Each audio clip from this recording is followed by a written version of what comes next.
competitividade será ministrado por Armindo Vieira do Nascimento Júnior. Armindo é apicultor e gestor de sistemas de produção apícola, diretor da Companhia de Abelha em Goiânia. Com vocês, Armindo.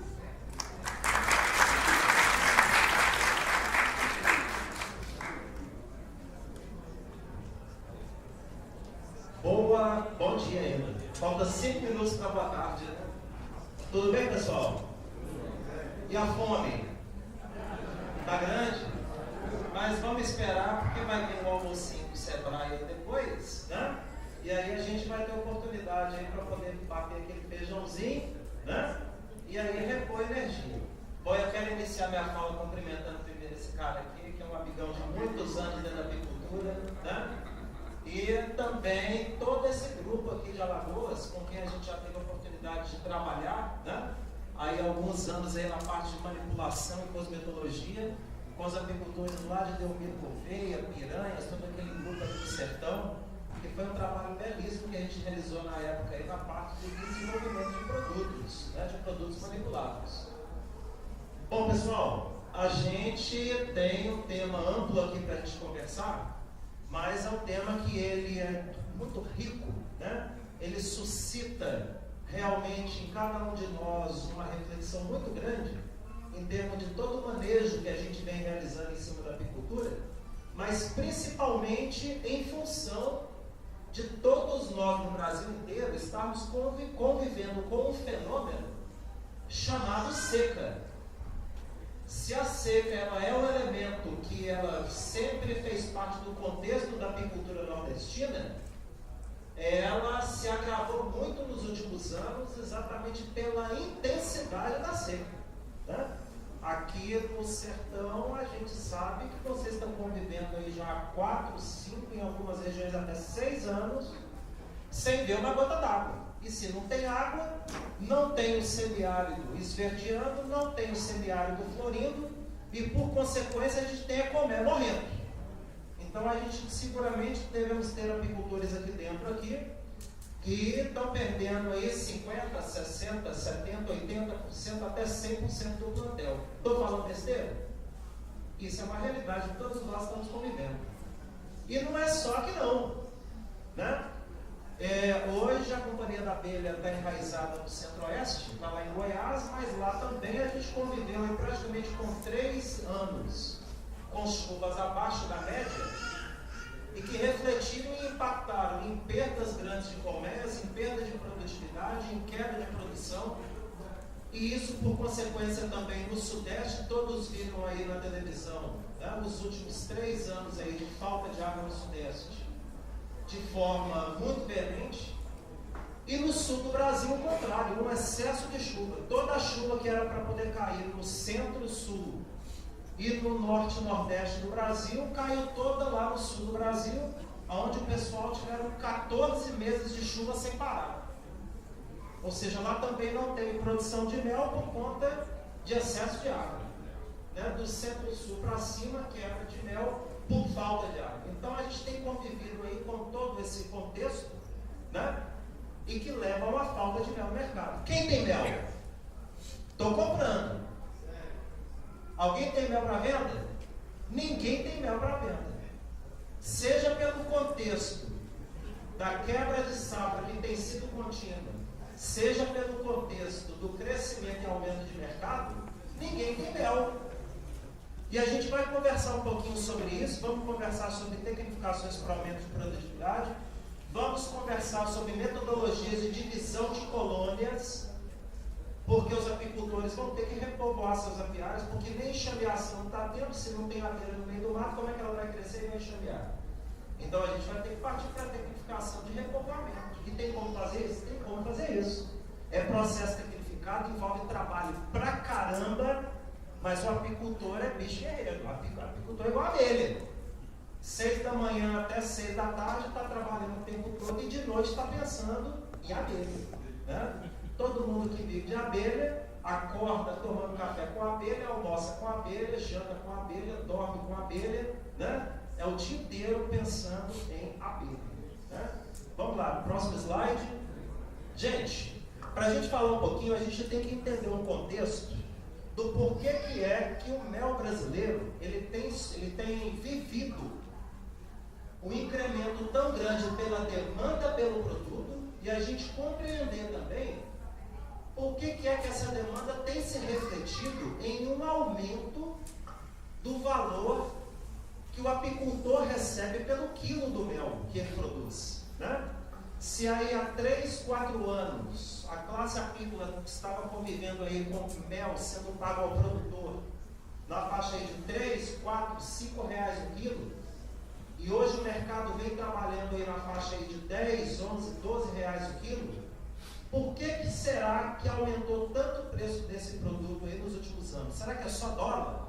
Será que é só o desequilíbrio cambial que levou ao aumento do preço do mel pago ao produtor? Não é não. Esse gráfico ele mostra a queda de produção de mel e do número de colmeias nos Estados Unidos. O fenômeno de desaparecimento das abelhas, a tal da CCD, que todo mundo vem acompanhando aí, ele não é um fenômeno exclusivo dos Estados Unidos e da Europa. Ele é um fenômeno exclusivo das regiões de clima temperado. Você chegou na Europa, chegou na Ásia, chegou na América do Norte, você pegou a Argentina, o Uruguai, todos estão sofrendo com queda de população de abelhas. Produção de mel nos Estados Unidos, desde o final da Segunda Guerra Mundial, a queda de produção de mel nos Estados Unidos foi de 42%. Os Estados Unidos é o país que mais come mel no mundo, é o país que mais consome mel no mundo, é a maior apicultura do planeta e sofreu uma redução nos últimos 60 anos, 60 para 70 anos, de 42%, junto com o número de queda de colmeias, 56%. Isso motivado por N fatores. Questão de desmatamento, questão de agrotóxico, questão de envenenamento, questão de correntes eletromagnéticas, questão de doença, pandemia, ou seja, inúmeros fatores que levaram a uma queda vertiginosa de produção dos Estados Unidos. Pode passar? Próximo slide. Aí a queda de produção de mel na Argentina, nosso vizinho aqui, né? A Argentina, ela tem um histórico de apicultura profissional pelo menos 120 anos a mais que o Brasil. O Brasil até os anos 60, 70, né, ele ainda tinha aquela técnica de criação de abelhas muito baseada no modo muito rudimentar de criação.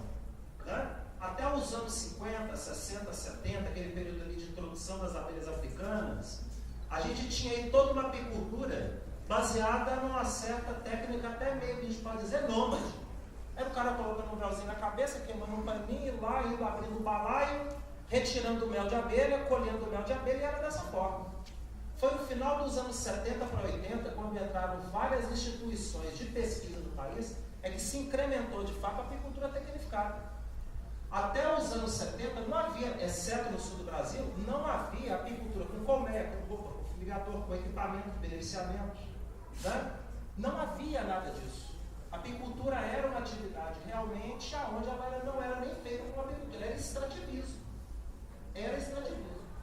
A Argentina não, está desde o século XIX convivendo com uma apicultura efetivamente profissional. Mas mesmo a Argentina também sofreu queda de produção de mel. A Argentina, além da CCD, teve uma questão também econômica, que os dois presidentes kirchneres, primeiro Nestor Kirchner, depois Cristina Kirchner, resolveram dar um tiro na apicultura argentina. Que qual foi? Sobretaxar a exportação argentina em 35%. Mel, todo mundo sabe que a comercialização dele a nível mundial, ela é feita com a lucratividade na casa, às vezes, dos centavos. E você pega um produto que é o carro-chefe da apicultura de um país e sobretaxa em 35%. É claro que isso matou a apicultura argentina. Agora, com o novo governo Macri que entrou, que tirou essa sobretaxação, e a apicultura argentina está voltando a buscar os mercados que ela perdeu. Vai levar ainda 5, 6 anos ou mais para poder restabelecer esse mercado. Mas lá também caiu. E é um concorrente sul-americano pesado para o Brasil. Próximo slide. Esse aí é o desequilibrador de tudo. China. A China está atingindo agora, em 2016, 450, 470 mil toneladas de mel. A China produz em um ano a produção somada de 10 anos do Brasil. Em um ano, a produção somada de 10 anos do Brasil. Esse é o elemento que desequilibra. E a vida inteira desequilibrou. A China, nos anos 80 e 90, colocou mel no mercado internacional a 90 centavos de dólar. Exportou mel, muito mel, e exporta ainda para os Estados Unidos, para a Europa, a 90 centavos de dólar. É um elemento que despenca o preço do produto para os demais apicultores do mundo. Mas a China, ao mesmo tempo, próximo slide, a China, ao mesmo tempo, ela também, nos últimos 15, 20 anos, o crescimento econômico que a China viveu passou a proporcionar uma classe média na China de 611 milhões de pessoas. A China é 1,5 bilhão de pessoas. Mas a China é 3 Brasil, de uma população ganhando entre 2 mil e 8 mil dólares por mês de salário. E que constitui essa classe média. E nós estamos falando de um país onde há 3 mil anos eles possuem na cultura deles o hábito de comer qual produto? Comer mel. Hoje, se nos anos 80 a China exportava 90% do seu produto para o mercado internacional, a 90 centavos de dólar, hoje ela exporta apenas 40% do que ela produz. 60% a própria China come. E até 2030 a China vai comer todo o mel dela. E vai passar a condição de importadora também. Isso até 2030. A China ela ainda tem 5% da população dela, 5%, que é milionária. Só que é 5% de 1,5 bilhão. Então são 70 milhões de pessoas, 1/3 de um Brasil, com mais de $1 bilhão na conta bancária. Então esse é o grande país que vai consumir mel nos próximos 30, 40, 50 anos. Ainda exporta e ainda desequilibra o mercado. Mas essa relação exportação e importação está acabando. Próximo slide. Aí vem falando renda na China, ficando cada vez maior e com dinheiro extra chinês, que vai consumir mais mel. As doenças das abelhas que estão reduzindo a produção dos países temperados. Isso está rendendo à apicultura brasileira um potencial para os próximos 10 anos de 100 mil toneladas de mel ano. Para os próximos 10 anos. Isso para exportação. Porque se a gente considerar o mercado interno, pegando um único ponto, que chama mel na merenda escolar, e considerando apenas o número de alunos que estão inscritos no ensino público no estado de São Paulo, isso rende ainda outras 32 mil toneladas de mel por ano. O Brasil produz 40 por ano. O potencial de mercado para a apicultura nacional no que tange ao mercado de mel, ele representa, para quem está aqui na frente e não está vendo, a produção hoje 40 mil toneladas ano, mas existe um potencial de mercado pleno de 170 mil toneladas ano para os próximos 10 anos. Isso já é uma realidade, a gente já está convivendo com isso. Não há mel no mercado. E esse não há mel no mercado é por todas essas informações. Ou o mercado interno passou a comprar mais e passou, porque vem aumentando o consumo no mercado interno, e também pelo potencial de demanda e o crescimento pleno das exportações de produto para o mercado externo. Próximo slide. Esse gráfico aí ele ilustra muito bem qual que é essa relação que existe de exportação. Então a gente tem aqui, né? A gente tem aqui esse potencial de demanda, tem aqui embaixo, aqui, 2009, 2020, 2025. Ali a escala na vertical de 0 a 180 mil toneladas. 2009 a gente tinha ali 27 mil toneladas para exportação, 12 mil para o mercado interno. A previsão levantada para 2020, quase 80 mil toneladas para exportação e em torno de 20 mil para o mercado interno. 2025, 127 mil toneladas para exportação, 52 para o mercado interno. Esse é o potencial e projeção de demanda.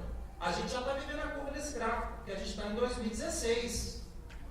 Então o projeto ali de 2009 para 2016, nós estamos ali na casa ali entre 60 e 80 de procura, de demanda. Hoje a demanda por produto apícola, por mel de abelha, já está na casa de 60 a 80 mil toneladas ano, e nós estamos produzindo a metade disso. O mercado, ele falha por duas situações. Ou você tem produto e não tem quem compra, que a oferta muito maior do que a demanda, você tem produto e ninguém quer comprar. Ou você tem mercado, tem quem quer comprar, mas você não tem efetivamente. E aí, cara, como é que você está? Firme? Né? Ou então você tem efetivamente o quê? O elemento que quer comprar, mas você não tem produto. Os entrepostos que realizam exportação de mel direto estão nas feiras internacionais, oferecendo produto, apresentando produto, mostrando o diferencial e a qualidade do mel brasileiro, mas não tem produto. A gente continua naquela muito de 10, 15, 20, 30 caixinhas, enxergando a apicultura como aquela atividade que você vende de manhã para comer à noite. Esse discurso do complemento de renda continua, infelizmente, e isso a gente sabe que não é verdade. Quem lida com a apicultura profissional sabe disso. A apicultura é para ganhar dinheiro, é para a gente fazer realmente crescer e atender plenamente o mercado. Esse é o nosso mercado, o de agora e para os próximos 10 anos. Demanda plena. Demanda plena.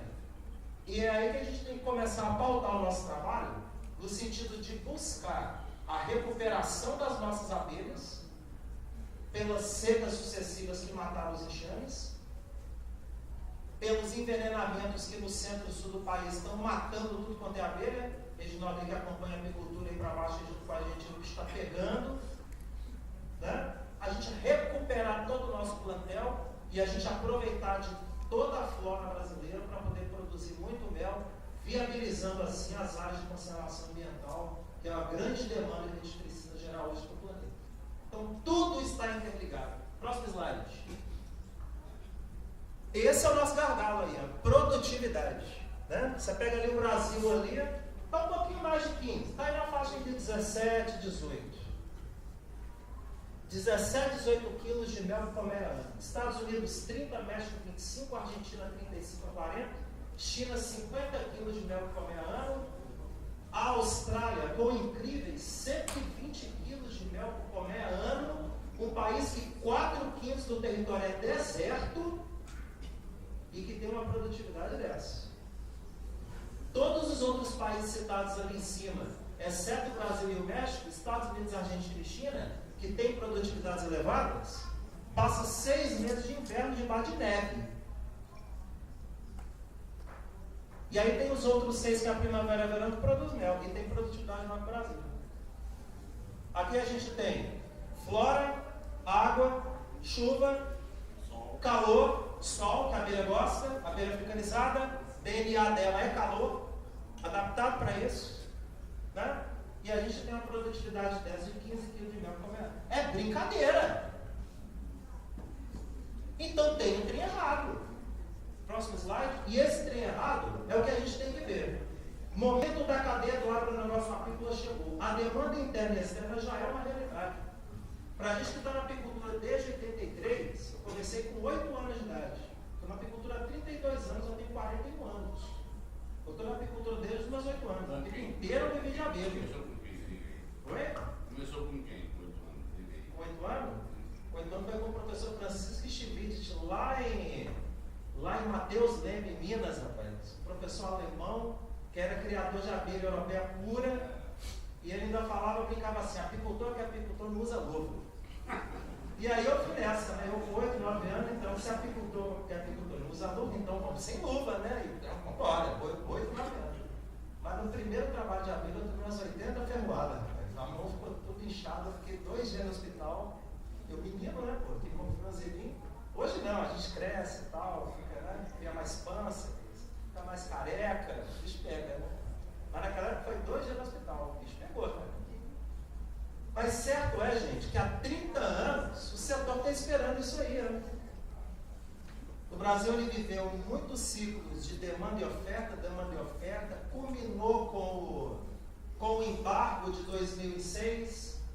Eu acho que o Ricardo comentou do embargo, não foi, cara? Do embargo de 2006, que 30% do setor faliu.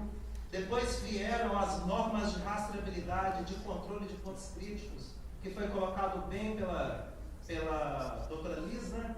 Bem pela doutora Liz, e que desde 2008 deram um novo fôlego para a apicultura no Brasil, no que diz respeito à parte da gente validar o nosso produto no mercado internacional. Então, em 2006, quando veio o embargo, que o Brasil parou de exportar, que saiu em 2008, em 2012 ele recuperou os mesmos mercados de 2006. Ele ainda levou 4 anos para poder atingir o mesmo nível de exportação de 2006. E desde então vem crescendo. Não parou mais. Então hoje a gente tem uma legislação que garante a qualidade do produto, um Ministério da Agricultura que analisa 100% do mel que sai para fora do país, que era a exigência europeia pelo fato de ter embargado o produto. Temos um potencial violento de crescimento, temos um número muito grande de colmeias, só que cada uma com pouca produtividade. O Brasil figura entre os 10 maiores exportadores de mel do mundo, mas tem uma das piores produtividades do planeta. Muita colmeia, cada uma produzindo a mixaria. Então esse é o gargalo que a gente tem que enfrentar enquanto setor. Como que a gente vai fazer para poder aumentar essa produtividade, para poder trabalhar esse aumento de produtividade? Pode passar o slide? Bom, começa, pessoal, com os manejos específicos para alcance de produtividade de mel.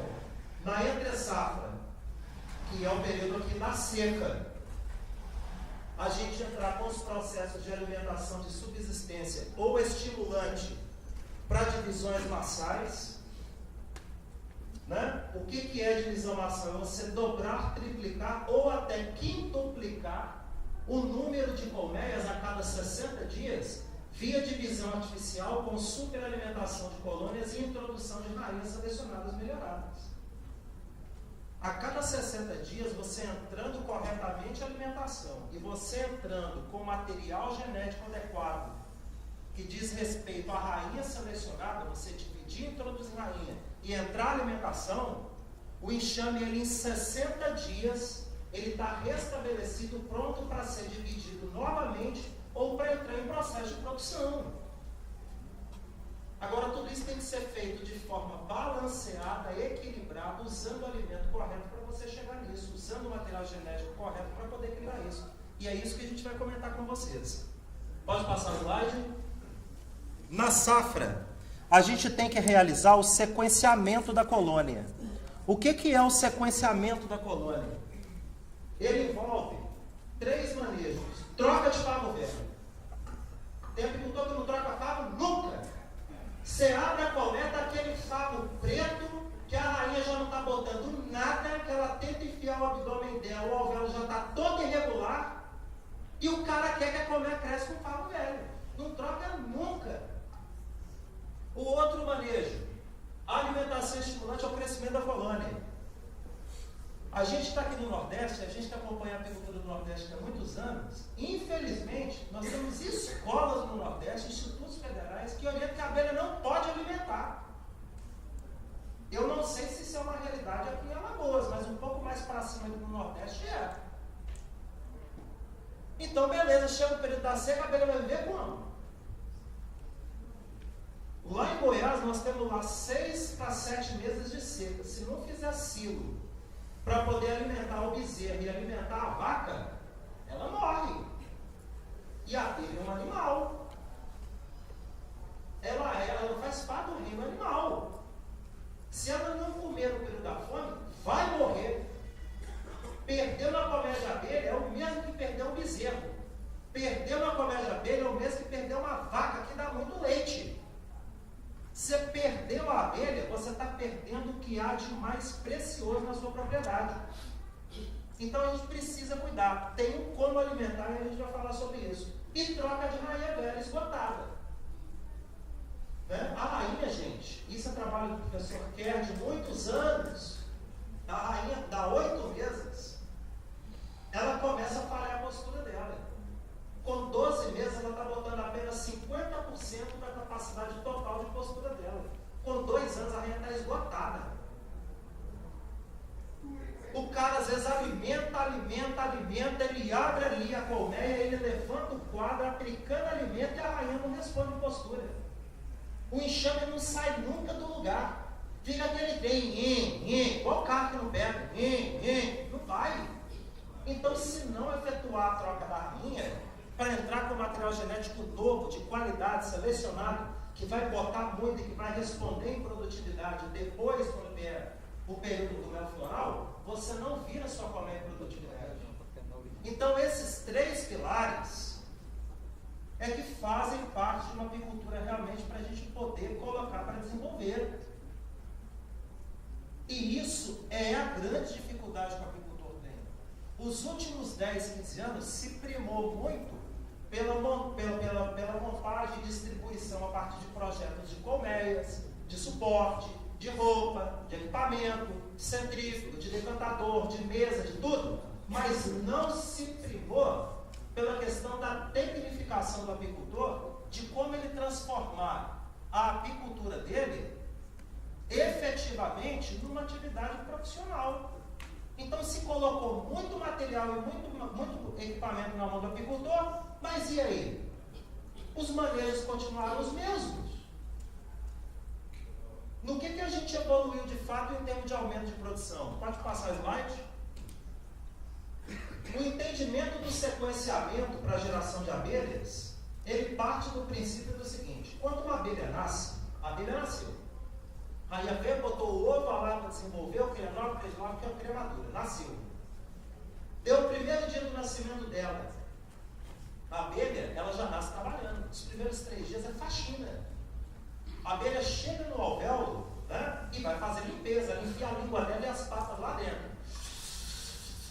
Remove tudo que está lá dentro e bota para fora.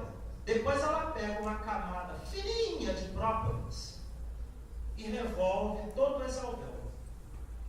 Própolis não é para matar fungo, bactéria, levedura, vírus e tudo quanto é tipo de micro-organismo. A abelha também, biologicamente, sabe disso. E ela vai aplicar a camadinha lá de pinho-sol dela. O pinho-sol da abelha é a própolis. Quando ela aplica essa microcamada de própolis no alvéolo, aquele alvéolo está pronto para a rainha botar de novo. Se não tiver abelha faxineira na colmeia, a rainha bota. Não tem quem faz limpeza, então ela não bota. Passou 3 dias, uma glândula da abelha, uma tal de glândula hipofaringiana que tem no topo da cabeça da abelha, começa a pipocar. E começa a produzir um líquido esbranquiçado, azedinho, né? Ácido. Tá? Chama glândula hipofaringiana. Esse líquido azedinho, ácido, escorre pela língua dela e que é uma tal de geleia real. E aí vai parar lá na boca da rainha. Ou então vai parar lá naqueles alvéolos, né, que estão com ovos, com cria de 4, 5, 6 dias, para poder distribuir para as crias novas dentro da colmeia. De 4 até 7 dias, ela é a abelha nutriz de geleia real. A glândula ativou o processo dela de produzir comida. E ela vai produzir. Geleia real não vem da flor. Geleia real vem da glândula. Ele é um produto de origem glandular. Esse ele é 100% produto de origem animal. A geleia real é um hormônio exógeno, produzido em grande quantidade pela abelha. Escorre pela língua para alimentar. Quando chega o 7º dia, reduz a produção de geleia real pela glândula e aí ela continua no processo de alimentação, pegando o mel, misturando com pólen, para poder distribuir para as demais larvas da colônia. Ali ela é nutriz de mel e pólen, isso vai até o 12º dia. No 12º dia tem uma outra glândula dela que começa a pipocar. Caiu no abdômen. E essa glândula que começa a pipocar começa a sintetizar um outro hormônio exógeno dela, mas na forma de um lipídio, que é a cera. A glândula serígena começa a trabalhar. E quando ela começa a exudar e produzir essa cera que sai pelo abdômen líquido, entra em contato com o ambiente, solidifica, ela pega com a pata e começa a produzir os favos, a tecer os favos, ali ela é a abelha o quê? Engenheira. Isso vai do 12º até o 17º dia de vida. E ali também ela é responsável por maturar o mel. Porque a abelha campeira traz o néctar lá do campo, o néctar é sacarose, água mais sacarose, 2, 3, 5% de concentração. Ela traz a abelha campeira e passa para a abelha engenheira. Boca a boca. Vai para o falso estômago dela. Aquela engenheira passa para uma outra, e para uma outra, e para uma outra, e para uma outra, e tantas quantas ela precisar passar, primeiro para desidratar o néctar. Para poder cair o percentual de água de 95% de água para uma quantidade de água em torno de 30%, que é o mel verde, o mel destampado que vai para o favo. O restante da desidratação ocorre pelo calor interno da colmeia, até o néctar atingir ali 18% de água, que vai dar a condição daquele mel ser o tal do mel maduro, o mel tampado, o mel que está no ponto de colher.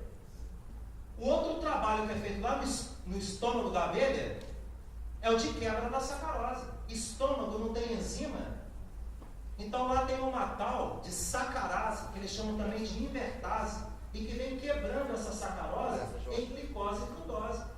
É por isso que no mel você tem 97% de glicose e frutose, que o estrombo da abelha quebra, e 3% de sacarose, e 18% de água. Então você tem ali 82% de açúcares, glicose e frutose, 18% de água. Quem faz isso é engenheira. Completou 17 dias. Uma outra glândula dela começa a ativar, uma tal de glândula de veneno, que está lá no finzinho do abdômen dela, e começa a encher a bolsa de veneno. E no que enche a bolsa de veneno, é que ela efetivamente cria condição para ferroar. Até 17 dias a abelha não tem veneno. Aí o cara toma uma ferroada, não enche, pô, eu tô forte pra caramba. Tomei uma pregada de abelha e nem chove. Não é porque você está fortão, é porque a abelha não tem o quê? Veneno ainda. Gente, até o período que ela se torna engenheira, ela sequer consegue ferroar, porque o corpo dela só vai enrijecer. A abelha não tem osso. A abelha não tem osso. Então o corpo dela é forrado por uma carapaça de quitina. Quitina é um carboidrato estrutural que reveste o corpo dos insetos.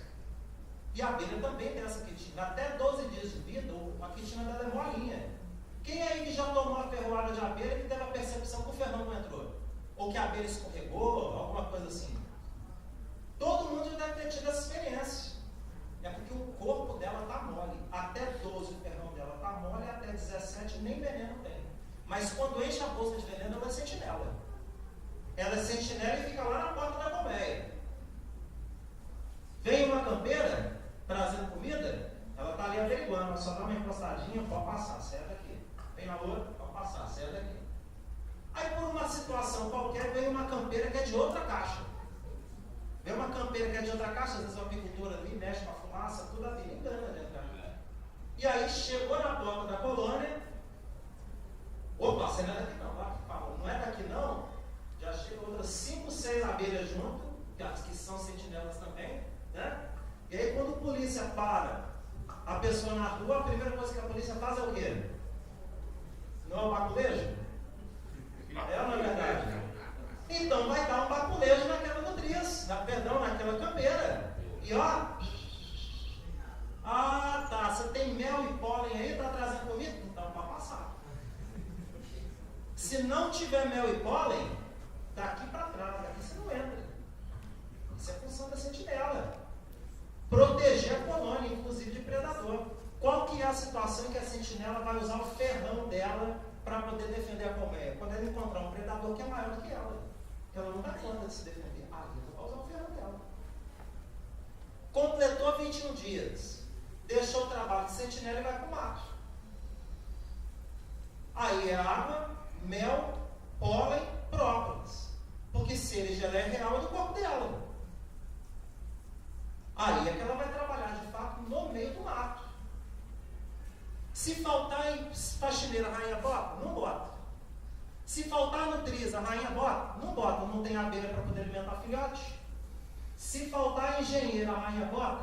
Não bota, porque não tem abelha para poder reconstruir a unidade do hexágono onde a rainha botou a porta. Se faltar sentinela, a rainha bota? Não bota, porque se faltar sentinela não tem abelha para defender a colônia. E se faltar campeira? Também não bota, não tem abelha para poder trazer comida. E isso acontece na colônia? Na prática não, porque se falta faxineira, a nutriz deixa de ser nutriz e volta a ser faxineira. Por consequência, falta nutriz, a engenheira deixa de ser engenheira e volta a ser nutriz. Por consequência, faltou engenheira, a sentinela deixa de ser sentinela e volta a ser engenheira. Por consequência, faltou sentinela, a campeira deixa de ser campeira e volta a ser sentinela. Por consequência, falta campeira. Tem jeito de ressuscitar a abelha? Não tem. E isso é o que acontece na colmeia, na fome. Ela vai perdendo o sequenciamento de gerações dela. Falta a campeira, falta comida, a rainha deixa de botar, vai gerando um efeito cascata na colmeia, que a colmeia vai definhando, até o quê? Morrer. Já era. Tampa de caixão.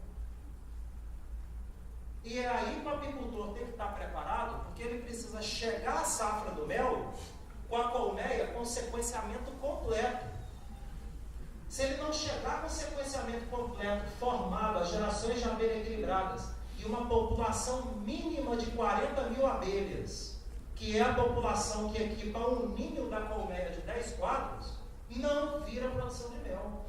A colmeia chega fraca à safra, com a raiz esgotada, com favo velho, desnutrida, brinco até anêmica, porque ela está anêmica mesmo de fome, e chega a safra do mel, a abelha custa perceber que tem florada, o apicultor perde 1 mês, 2 meses da florada, com a colmeia ainda recuperando através da safra, até atingir o ponto dela de produção. Então o apicultor tem que trabalhar antes da safra. Próximo slide. Como que a gente vai equilibrar a colônia para que a mesma entre a safra de mel sequencialmente coesa e com elevada população? Eu quero pedir um auxílio aqui, alguns aqui do grupo. Eu trouxe um folheto para vocês orientando sobre esse sequenciamento. Eu queria pedir um auxílio aqui a uns 3 ou 4 para me ajudar nisso aí. Deixa eu ver, doutor. Quem mais aí dá um auxílio aqui, gente? Só mais uns 2 ou 3 apicultores aí para a gente distribuir. Porque ele vem falando exatamente desse manejo pré-safra e desse sequenciamento. Tá? Pode passar o slide, enquanto o pessoal vai distribuindo.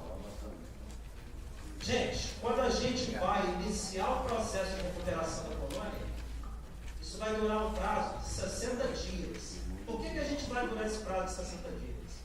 Quando entra uma alimentação, ou quando entra a florada, a rainha não começa a botar amanhã. Quando entra a florada, a rainha ela pode interpretar que aquela florada é uma florada temporânea. Tem planta que floresce 2 dias. Tem planta que floresce 3 dias. A rainha não vai botar em função de uma floradinha de 2, 3 dias. Porque se a florada acabar e ela botou o ovo, onde é que vai ter comida para poder alimentar aquele filhote? Então a rainha, quando abre uma florada, a rainha ela só vai efetivamente iniciar a postura dela 7 dias depois de ter iniciado a entrada de alimento na colônia. Seja o alimento natural de uma florada, seja o alimento que você aplica através de uma alimentação artificial para poder recuperar o enxame. Então vai demandar um tempo até essa rainha iniciar a postura. Esse tempo é de 7 dias. Quando a rainha iniciou a postura, ela não necessariamente tem a abelha nascida. Para poder nascer a abelha daquela postura, ainda vai levar mais 21, 22 dias. Então demora.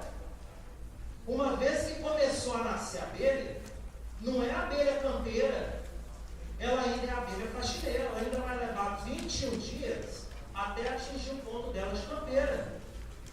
Então, quando a gente soma tudo isso, 7 mais 22 mais 22, a gente encontra 51 dias para ter uma colmeia com o sequenciamento dela recuperado. A gente arredonda isso para 60. É por isso que quando a gente fala em processo de divisão massal, de você pegar uma colmeia e dobrar, triplicar ou quintuplicar, produzindo 2, 3 ou 5 enxames, vai levar 60 dias para poder recuperar aquele enxame, para você ter novamente um enxame adulto, daqueles que foram divididos. Porque tem que ter o tempo. É por isso que você não alimenta só 30 dias. Mas eu não posso alimentar só 30 dias? Não, não dá, meu amigo. Para completar o sequenciamento é 60. Aí se eu alimentar 90, está gastando dinheiro a mais com a alimentação.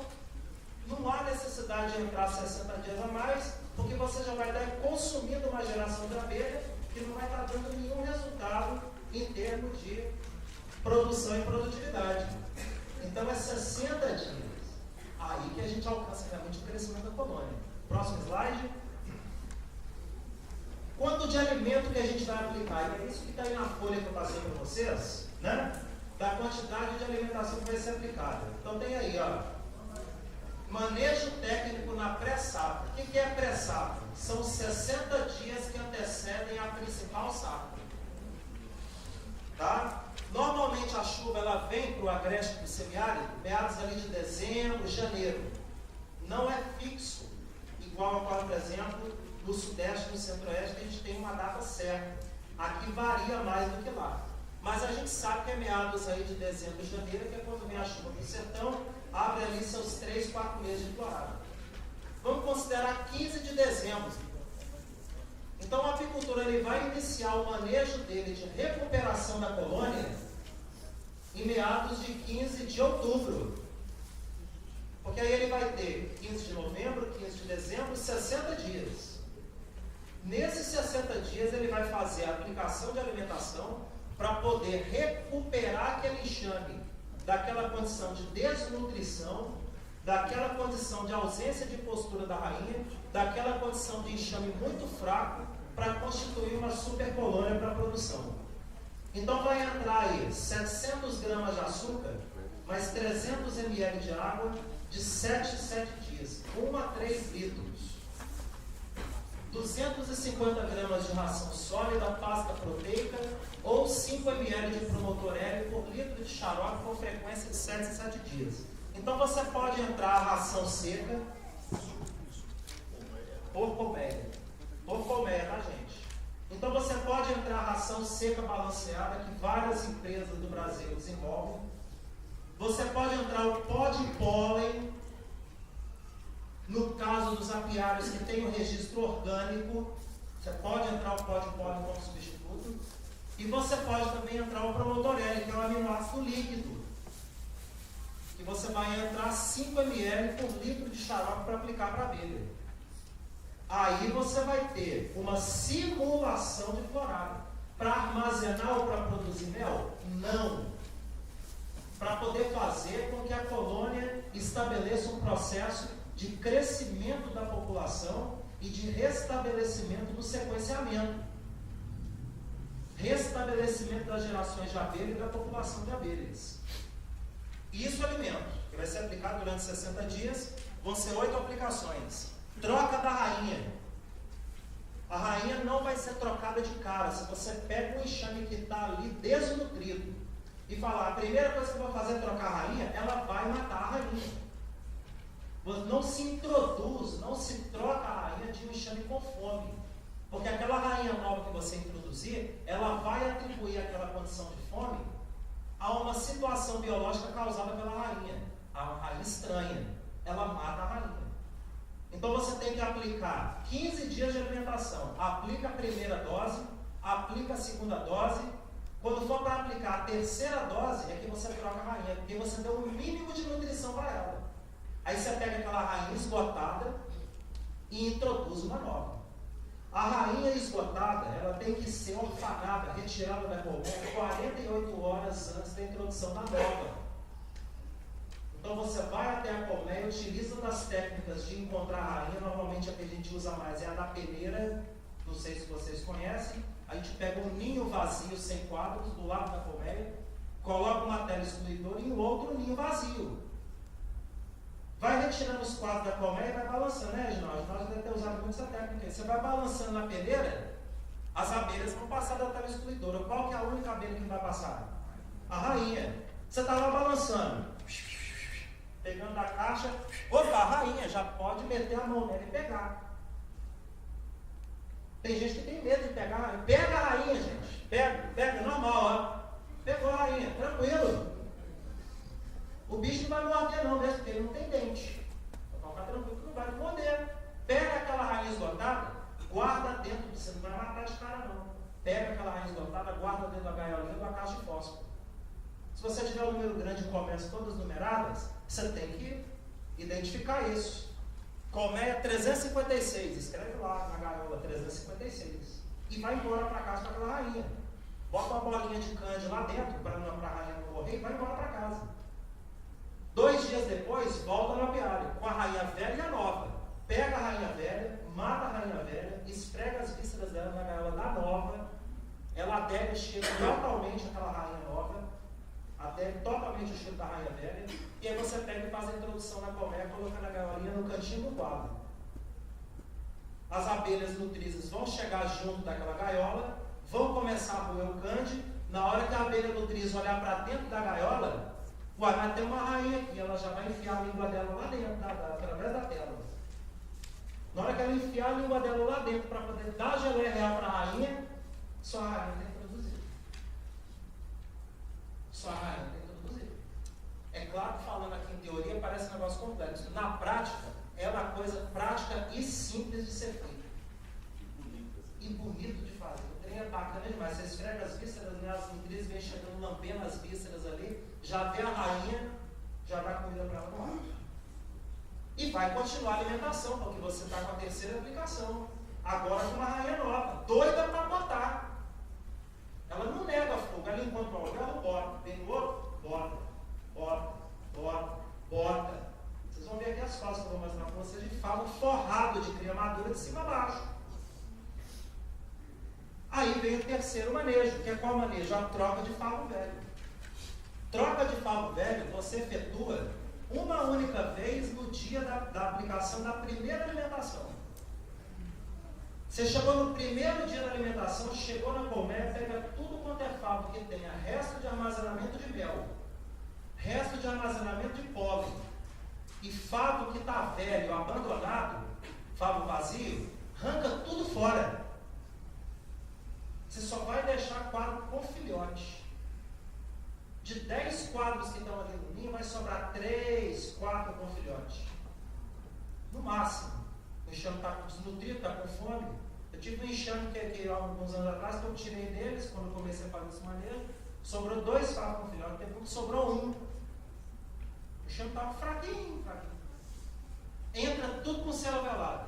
Mete cera velada em tudo, de cima a baixo. E começa a chegar comida. Começa a chegar alimento. Ela vai pegar aquele alimento e vai começar a transformar novamente em quê? Em cera nova, em favo novo. 15 dias depois você vai entrar com a rainha. Então a rainha vai chegar botando em favo novo, com alimentação nutrida, balanceada. O que essa colmeia vai virar? Uma potência. Vai crescer. Então esse aqui é o manejo. Eu trouxe para vocês essa folha, para vocês identificarem e lembrar daquilo que precisa ser feito em termos do manejo pré-safra, antes da safra. Pensando em termos de divisão de colônias, visando o restabelecimento da população de abelhas no agreste semiárido. Mantenha essa alimentação direto e a cada 60 dias divide a colônia. A cada 60 dias divide a colônia. Então você pode fazer dobrando o número de colônias, triplicando ou quintuplicando. Se for dobrando é a divisão simples. De uma você vai fazer 2. Metade das crias novas, metade das crias de larva, metade das crias maduras, metade do alimento, cada um para o lado. A rainha velha vai ficar na colmeia mãe, a rainha nova você vai introduzir na colmeia que você está produzindo. Dali a 60 dias você tem a colônia já preparada.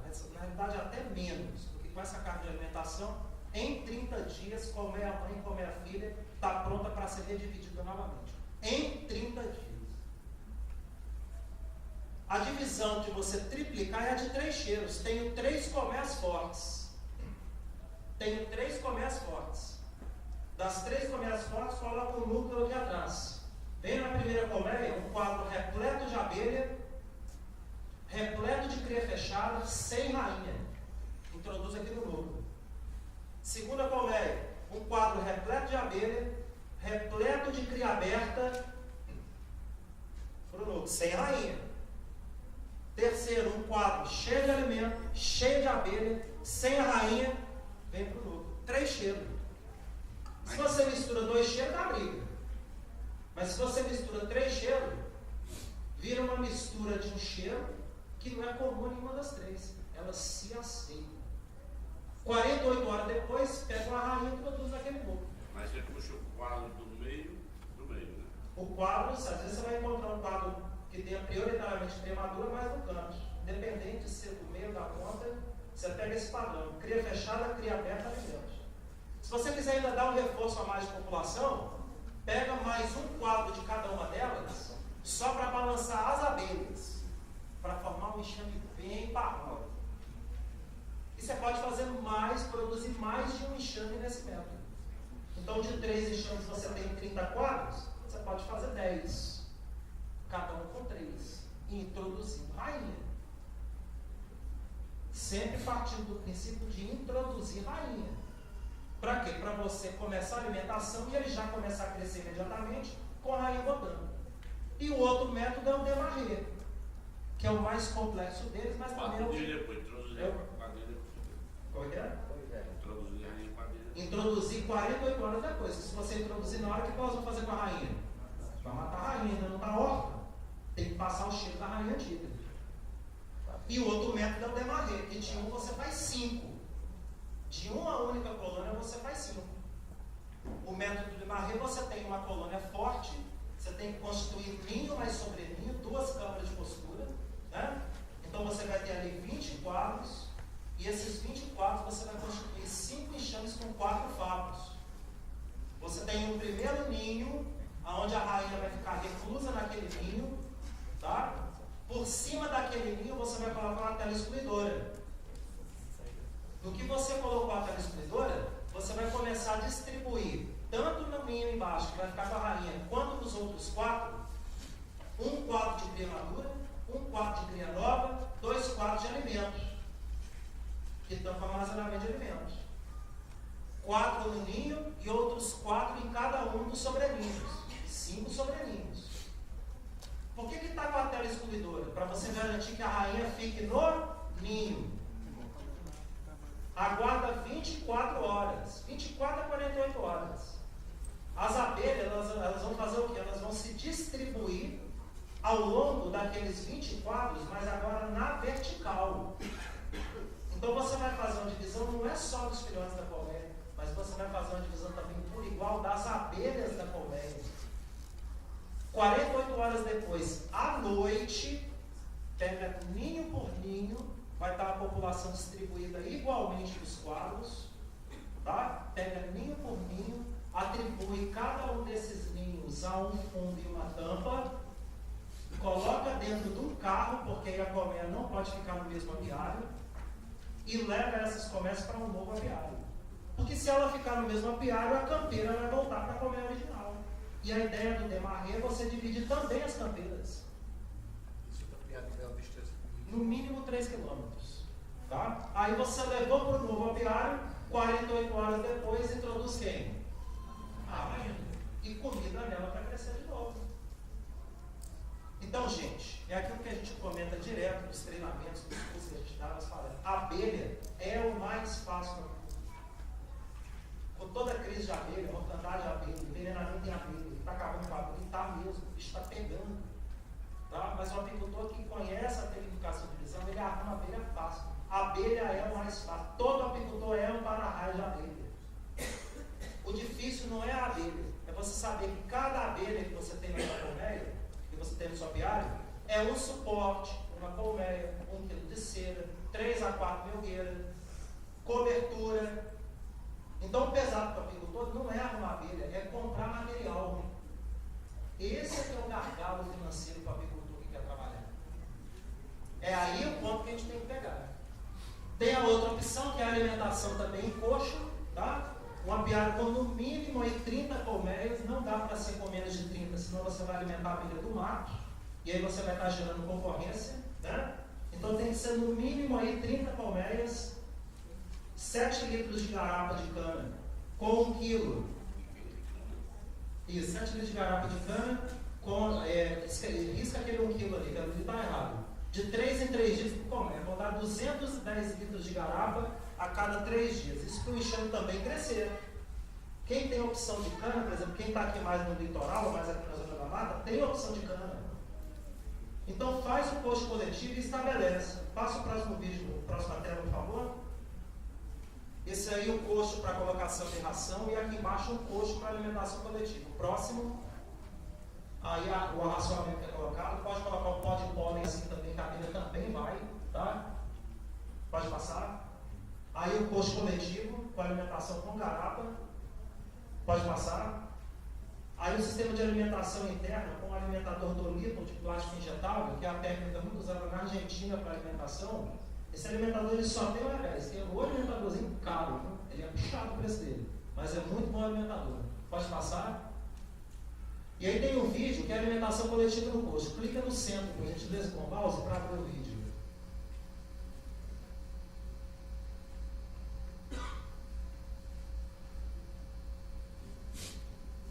Não rodou? Deixa eu ver aqui. Deixa eu rodar.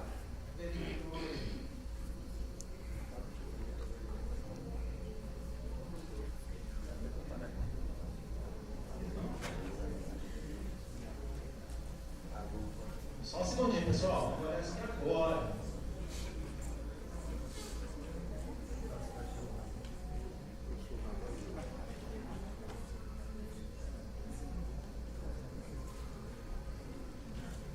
Pessoal, esse vídeo, deixa eu abrir ele aqui para vocês.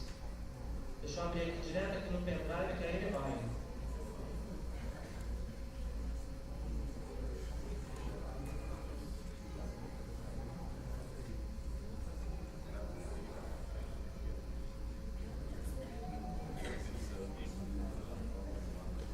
Aí, pessoal, olha o vídeo.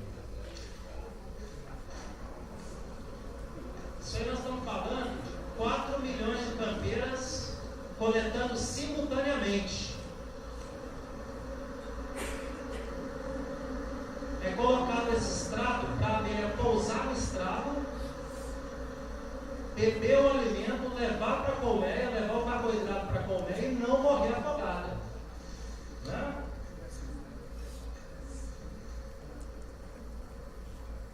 Aí o apiário. E aí o coxo. Então é um sistema interessante do apicultor realizar, porque ele é prático, ele é ágil para quem tem um número grande de colmeias, ele torna o trabalho bastante racional de alimentação. Aí o cara toma uma pregada e saiu correndo. Vamos aqui voltar aqui no slide.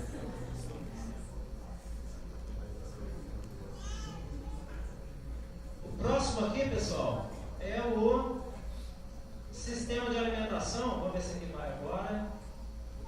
Não foi. Espera aí. Que é esse aqui, ó. Isso aí é o cara que alimenta a abelha lá no Pantanal. Então isso aí é o período da cheia do Pantanal. E aí o cara é obrigado a ir de barco para o apiário para alimentar a abelha. A cheia do Pantanal, ele sabe o limite que dá a altura, então não cobre as colmeias. Olha lá, o barco, olha lá, o cara indo para o apiário de barco, né? Normalmente o cara vai pescar de barco, né? Esse aí vai para o apiário. Então pega lá o alimento, aplicar lá a alimentação lá no Boardman para fazer a alimentação, né? Vamos voltar aqui no slide.